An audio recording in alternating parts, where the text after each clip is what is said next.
करते तुमचं आपल्या चॅनलवरती, ज्याचं नाव आहे किचन रेसिपी अँड लाईफस्टाईल. तर आजच्या व्हिडिओमध्ये मी मूग डोसाची रेसिपी शेअर केलेली आहे आणि शिवाय मी मेशोवरून 300 ते 400च्या आसपास एक 2 कॉर्ड सेट मागवले होते. तर त्याचा पण रिव्ह्यू शेअर केलेला आहे. तर तुम्हाला जर ते बघायचं असेल तर तुम्हाला पूर्ण व्हिडिओ बघावा लागेल. आणि जर माझा व्हिडिओ आवडला तर चॅनलला सबस्क्राईब करा. पावसाचं काही समजतच नाही. आता एवढा जोरजोरात पाऊस पडतोय. मग अशी ऊन पडून गेलं. ऊन पाऊस, ऊन पण असं पडतंय की उन्हाळाच आहे, एवढा कडक कडक. तर ना आपण बनवणार आहोत अख्खा मुगाचा डोसा. तर त्यासाठी मी 1 वाटी एवढं तांदूळ घेतलं आणि 1 वाटी एवढे मूग घेतलेले आहेत. आता त्याला छान असं मिक्स करून घ्यायचं आणि स्वच्छ पाण्याने धुवून घ्यायचं. एक 2-3 वेळा त्याला छान असं धुवून घ्यायचं. आणि धुवून झाल्यानंतर ना आपण हे रात्रभर भिजत ठेवणार आहे. नाहीतर तुम्ही 4-5 तासही भिजत ठेवू शकता. 4-5 तास भिजत ठेवलं तरी चालेल, असं काही प्रॉब्लेम नाही होते. त्यामुळे 4-5 तास भिजत ठेवलं तरी चालेल, नाही तर तुम्ही रात्रभरही भिजत ठेवू शकता. तर मी इथे ना हे रात्रभर भिजत ठेवणार आहे. आणि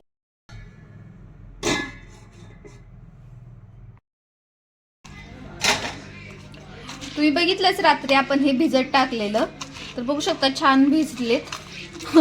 अक्षरशः मोड आलेत, मुगाला मोड आलेले आहेत का एका दिवसामध्ये पाण्यामध्ये भिजून. तर आता आपण ह्याचे डोसे बनवणार आहोत. तर त्यासाठी मिक्सरच्या भांड्यामध्ये हे थोडं थोडं घ्यायचं. नंतर ना त्याच्यामध्ये तुमच्या चवीनुसार मिरची, जिरे, तुम्हाला जिरे, लसूण आणि थोडं जिरे तुमच्या आवडीनुसार तुम्ही टाकू शकता. थोडीशी कोथिंबीर आणि पाणी टाकून ह्याची आपण एक आता हे बॅटर बनवून घेऊया. थोडं थोडं पाणी टाकून छान असं बॅटर डोशाचं बनवून घ्यायचं.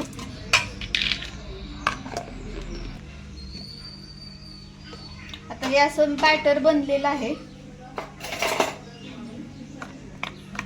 जशी तुम्हाला कन्सिस्टन्सी हवी तसं ठेवायचं डोशासाठी. आता मी सगळं बनवून घेते, नंतर दाखवते तुम्हाला. सगळं मी हे वाटून घेतलं, असं काहीसं बॅटर बनवलेलं आहे. त्याच्यामध्ये थोडं तुम्ही पाणी टाकू शकता तुम्हाला जर हवं असेल तर. मी थोडंसं पाणी टाकून घेतलं आणि नंतर ह्याच्यामध्ये आपण चवीनुसार मीठ टाकायचं. आणि छान असं हे बॅटर बनवून घ्यायचं. त्याच्यामध्ये आता मी थोडं मीठ टाकते. मीठ टाकून घेते.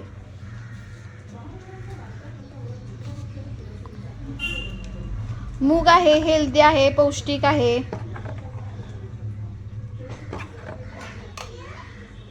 आणि छान लागतात डोसे बघायचे.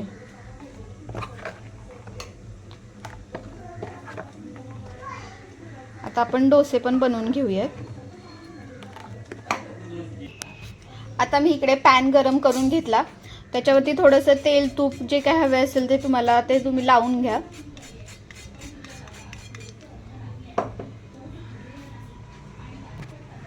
ते थोडं पुसून घ्यायचं छान असं.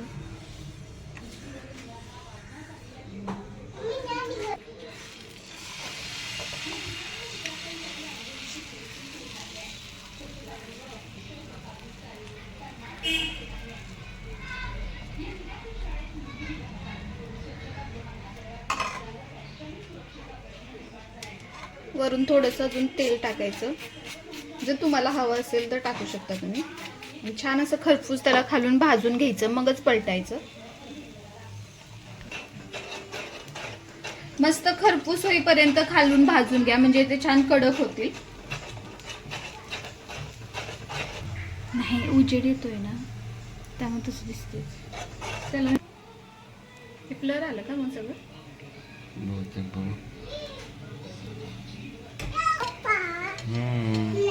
छान असं बघा भाजलेलं आहे. इकडच्या साईडने तुम्हाला जर भाजायचं असेल तर भाजू शकता, दोन्ही साईडने पण. मी थोडासा भाजून घेते.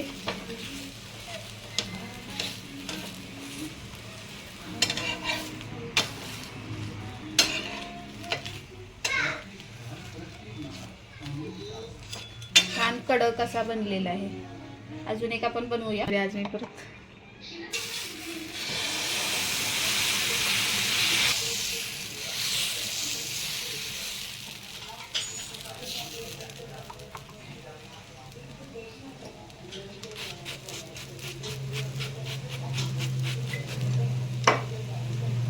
तुमच्या घरी लहान वगैरे मुलं असतील तर ते बनवू शकता तुम्ही. लहान मुलांसाठी पौष्टिक आहे. एवढंच की थोड्या मिरच्या कमी टाकाव्या लागतील. तर आता ह्यासोबत खाण्यासाठी मी ओल्या खोबऱ्याची चटणी बनवणार आहे. तर थोडीशी रेसिपी तुम्हाला पण दाखवते.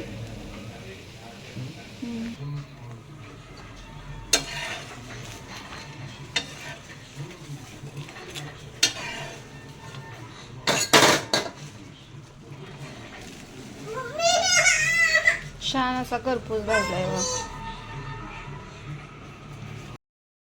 तर ना मी हे मेशोवरून 2 ड्रेस मागवलेले कॉट सेट आहेत. 300 ते 400च्या रेंज मध्ये आलेले आहेत आणि छान आले म्हणून म्हटलं चला तुमच्यासोबत पण शेअर करूया. तर दाखवते मी तुम्हाला पण. तर हा एक आहे, छान आलाय बघा, कापड पण छान आले आणि काहीतरी हा मला 300-350च्या आसपास मिळालाय.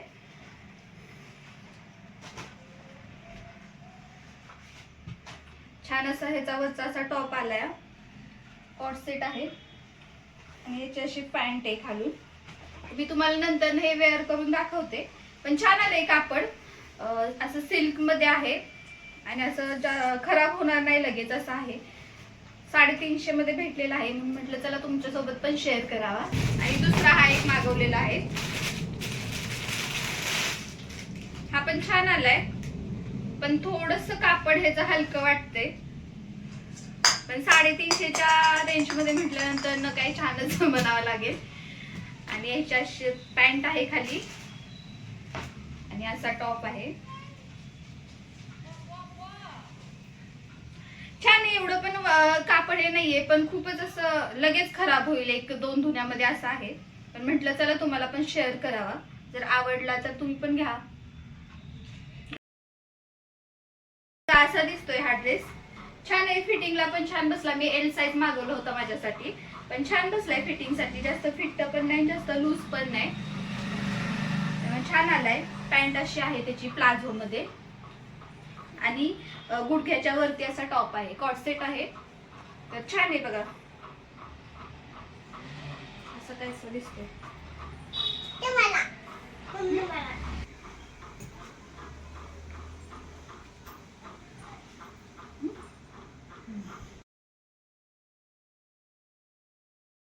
तर दुसरा काही असा आहे बघा, कॉटनचा कपडा आहे त्यामुळे धुतल्यानंतर थोडा आकसणार आहे हा. आणि छान आहे. ह्याला काय म्हणतात त्याला, माझ्या फिटिंगला तर बसलाय. मी एम साईज हा मागवला होता. परत थांब ना बाबू, पप्पा हा पण छान दिसतोय, दिसताना तर छान दिसतोय आणि छान आहे. एवढा पण असं वाईट नाही, लगेच खराब होणार नाही. जर तुम्हाला हा पण घ्यायचा असेल तर तुम्ही घेऊ शकता. मी त्यांना हा पण छान आहे बघा, फिटिंगला पण छान बसलाय. मी हा एम मागवला होता आणि तो एल मागवला होता आणि हा काहीतरी मला 350 मध्ये भेटलेला आहे. तर तुम्हाला पण हवा असेल तर मी डिस्क्रिप्शन मध्ये लिंक देते दोन्ही पण ड्रेसच्या. जर हवे असतील तर तुम्ही तिथून त्या घेऊ शकता. आणि बघा असं काहीसा दिसतोय, छान आहे. घरी घालण्यासाठी वगैरे आपण यूज करू शकतो. कसे वाटले तुम्हाला दोन्ही ड्रेस ते सांगा मला. आणि हा मी मिंत्रावरून मागवला होता, ऑफर मध्ये मला खूप छान भेटला. 550 मध्ये मला ऑफर मध्ये मिळालेला आहे. हा मिंत्रावरून मागवलेला होता. तर ना मी मुगाचे डोसे आणि चटणी बनवलेली आहे. तर त्यासोबत खाण्यासाठी मी लंचसाठी मूग डाळीची खिचडी बनवत आहे. तर बाहेर पाऊस पडतोय तर घरामध्ये गरमागरम अशी मूग डाळ खिचडी झालीच पाहिजे. तर छान बनले बघा. जर तुम्हाला पूर्ण रेसिपी हवी असेल तर मी चॅनलवरती शॉर्ट व्हिडिओला पूर्ण रेसिपी शेअर केलेली आहे, त्यामुळे तुम्ही तिथे जाऊन बघू शकता. तर ना आता आपण डोश्यासाठी लागणारी आपण कोकोनट चटणी बनवून घेऊयात. तर त्यासाठी ना मी हे ग्रेटेड कोकोनट आहे ना ते वापरत असते, कारण आता तर माहिती आहे 40-50 रुपयाला नारळ झालेला आहे. त्यापेक्षा हे परवडतं. मग मी ते ग्रेटेड कोकोनट वापरलेलं आहे. त्याच्यामध्ये मी आता चटणी बनवते. त्यासाठी मी हे कोकोनट घेतलं. त्याच्यामध्ये थोडी आता कोथिंबीर टाकायची, नंतर ना थोडा लसूण आणि 1-2-3 मिरच्या टाकायच्या, थोडीशी साखर टाकायची आणि थोडंसं चवीनुसार मीठ टाकायचं आणि थोडं पाणी टाकून आता ह्याची आपण पेस्ट बनवून घेऊयात.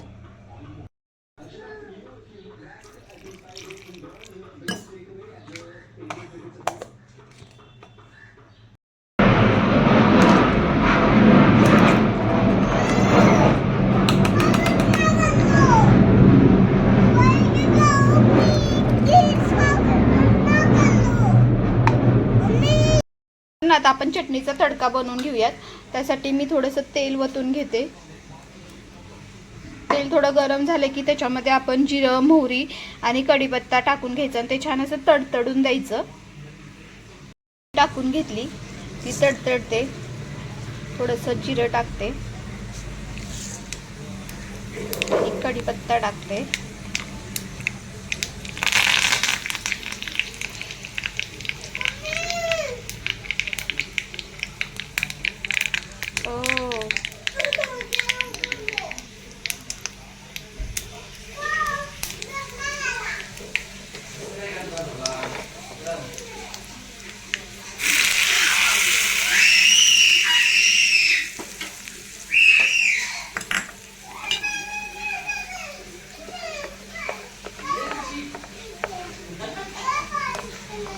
ही डोशासोबत छान लागते. त्यामुळे एकदा मूग डोसा आणि ही रेसिपी बनवून बघा. छान लागतोय डोसा पण.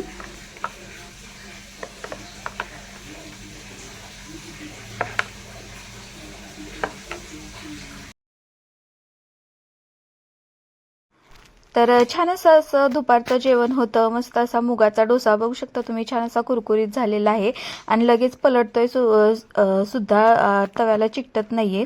आणि त्याच्यासोबत खाण्यासाठी खोबऱ्याची चटणी आणि शिवाय मी मुगडाळीची खिचडी पण बनवलेली आहे, तर ती पण होती. त्यामुळे छान असं आमचं दुपारचं जेवण होतं.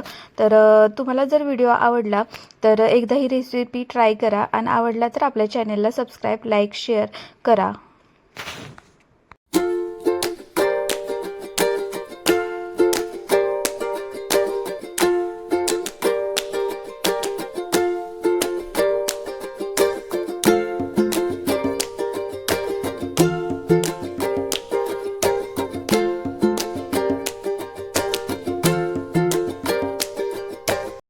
तर कसा वाटला माझा आजचा व्हिडिओ ते सांगा आणि आवडला तर आपल्या चॅनेलला लाईक, शेअर, सबस्क्राईब आणि कमेंट करा. चला मग भेटूया अशाच नवीन व्हिडिओ सोबत. तोपर्यंत बाय.